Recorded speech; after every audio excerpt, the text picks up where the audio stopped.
रामनवमी। राम और कृष्ण भारतीय संस्कृति के आधार स्तंभ और भारतीय लोगों की निष्ठा के केंद्र हैं। भारत किसी अन्य की तुलना में राम कृष्ण के रंग में सबसे अधिक रंगा हुआ है। उनका प्रेम राज आज भी हर भारतीय के दिल पर कायम है। बार बार श्री राम जय जय राम और गोपाल कृष्ण राधे कृष्ण का जाप इसका प्रमाण है। राम हमारे जीवन में पूरी तरह समाहित है। भारत के किसी गांव में अगर दो लोग सड़क पर मिलते हैं तो वे हाथ मिलाते हैं और एक दूसरे को राम राम कहते हैं।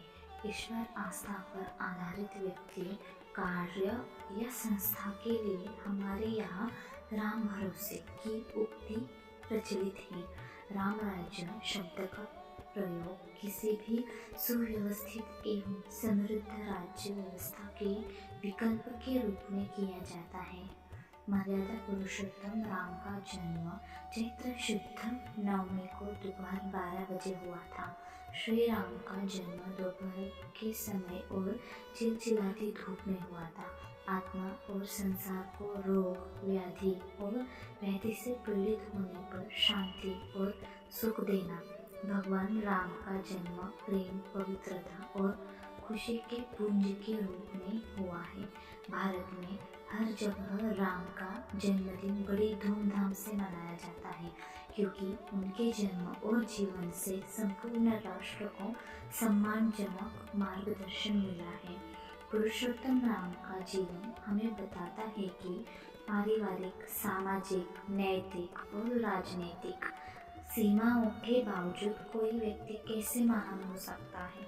राम में दिव्यता राम द्वारा निर्मित है। राम ने अपने जीवन से सिखाया कि मनुष्य उच्च लक्ष्यों और आदर्शों को प्राप्त कर सकता है, और महर्षि वाल्मीकि ने हमें प्रमाण दिया है कि कोई भी उसी तरह देवत्व प्राप्त कर सकता है। उन्होंने विचार, विकार और सभी व्यवहारिक गतिविधियों में मानवीय सीमाएं नहीं छोड़ी, इसलिए उन्हें मर्यादा पुरुषोत्तम कहा जाता है।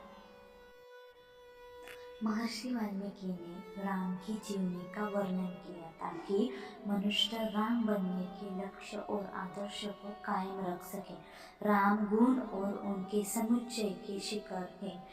मैं ये गुण अपने अंदर लाऊंगा, मैं राम बनूंगा की महत्वाकांक्षा जगाने के लिए संतों ने कलम हाथ में ली। आज हर कोई पवित्र राम की पालकी को अपने कंधों पर उठाकर धन्य महसूस करता है, क्योंकि राम देवी संस्कृति के रक्षक और देवी संपदा के गुणों से संपन्न थे। आसुरी संस्कृति का नाश करने वाला वही भारत है, जिसे भारत अपने कंधों पर रखकर नाचता है, और सभी लोगों ने उसे ही अपने हृदय में शाश्वत स्थान दिया है। यह बात आज सभी को समझने की जरूरत है। राम के जीवन में जो दिव्य प्रतिभा और सांस्कृतिक पहचान दिखाई देती है, वह राम को प्राप्त दिव्य शिक्षा के कारण है। विश्वामित्र ने यज्ञ की रक्षा के लिए रश्मा को ले लिया था, लेकिन वहाँ वे राम को अलग तरीके से पढ़ा रहे थे। राम के साथ बातचीत और चर्चा करते हुए उन्होंने राम को जीवन के बारे में सिखाया। राम को इस बात का एहसास ही नहीं हुआ कि वह कुछ सीख रहे हैं। विश्वामित्र ने भी कभी नहीं सोचा कि हम कुछ सिखा रहे हैं। इस प्रकार विश्वामित्र प्रतिदिन राम के जीवन में प्रेम का तेल भरते थे। जैसे एक हृदय दूसरे हृदय से बात करता है, वैसे ही विश्वामित्र ने अपना हृदय खोला और राम से बात की।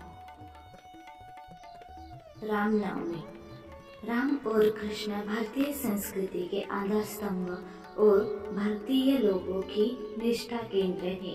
भारत किसी अन्य की तुलना में राम कृष्ण के रंग में सबसे अधिक रंगा हुआ है। उनका प्रेम राज और आज भी हर भारतीय के दिल पर कायम है। बार बार श्री राम जय जय राम और गोपाल कृष्ण राधे कृष्ण का जाप इसका प्रमाण है। राम हमारे जीवन में पूरी तरह समाहित हैं। भारत के किसी गांव में अगर दो लोग सड़क पर मिलते हैं तो वे हाथ मिलाते हैं और एक दूसरे को राम राम कहते हैं। ईश्वर आस्था पर आधारित व्यक्ति, कार्य या संस्था के लिए हमारे यहाँ राम भरोसे की उक्ति प्रचलित है। राम राज्य शब्द का प्रयोग किसी भी सुव्यवस्थित एवं समृद्ध राज्य व्यवस्था के विकल्प के रूप में किया जाता है।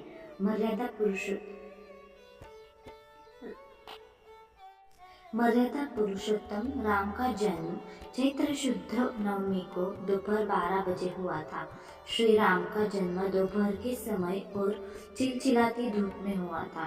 आत्मा और संसार को रोग, व्याधि और व्याधि से पीड़ित होने पर शांति और सुख देना। भगवान राम का जन्म प्रेम, पवित्रता और खुशी के पुंज के रूप में हुआ है। भारत में हर जगह राम का जन्मदिन बड़ी धूमधाम से मनाया जाता है, क्योंकि उनके जन्म और जीवन से संपूर्ण राष्ट्र को सम्मानजनक मार्गदर्शन मिला है। पुरुषोत्तम राम का जीवन हमें बताता है कि पारिवारिक, सामाजिक, नैतिक और राजनीतिक सीमाओं के बावजूद कोई व्यक्ति कैसे महान हो सकता है। राम में दिव्यता राम द्वारा ही निर्मित है।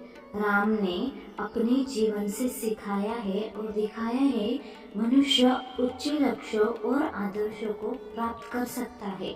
और महर्षि वाल्मीकि ने हमें प्रमाण दिया है कि कोई भी उसी तरह देवत्व प्राप्त कर सकता है। उन्होंने विचार, विकार और सभी व्यावहारिक गतिविधियों में मानवीय सीमाएं नहीं छोड़ी, इसलिए उन्हें मर्यादा पुरुषोत्तम कहा जाता है। महर्षि वाल्मीकि ने रामायण की जीवनी का वर्णन किया ताकि मनुष्य राम बनने के लक्ष्य और आदर्शों को कायम रख सके। राम गुण और उनके समुच्चय के शिखर है। मैं ये गुण अपने अंदर लाऊंगा, मैं राम बनूंगा, यही जो महत्वाकांक्षा है वो जगाने के लिए संतों ने कलम हाथ में ली थी। आज हर कोई पवित्र राम की पालकी को अपने कंधों पर उठाकर धन्य महसूस करता है, क्योंकि राम देवी संस्कृति के रक्षक और देवी संपदा के गुणों से संपन्न थे। आसुरी संस्कृति का नाश करने वाला वही भारत है, जिसे भारत अपने कंधों पर रखकर नाचता है और सभी लोगों ने उसे ही अपने हृदय में शाश्वत स्थान दिया है। यह बात आज सभी को समझने की जरूरत है।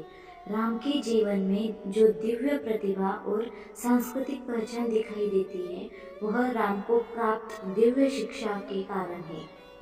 विश्वामित्रा ने यज्ञ की रक्षा के लिए राम जी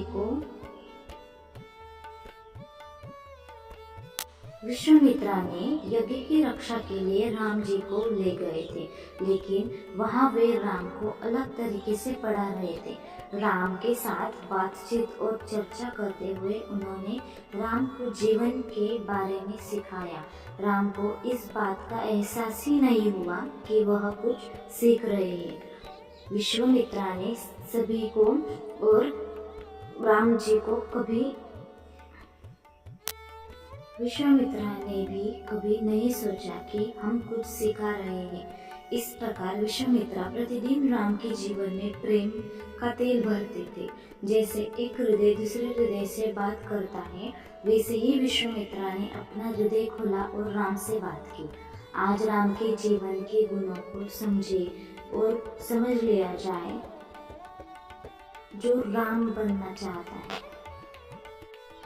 आज राम के जीवन के गुणों को समझ लेना चाहिए। जो राम बनना चाहता है, वह जो नर का नारायण बनना चाहता है, यदि वह राम के प्रत्येक गुण को अपना ले या आत्मसात कर ले, तो एक दिन वह सचमुच रामो भूत्वा राम यजेत हो जाएगा। राम बनो और राम की पूजा करो। राम ने हम सबके सामने पारिवारिक, आदर्श स्थापित किया है।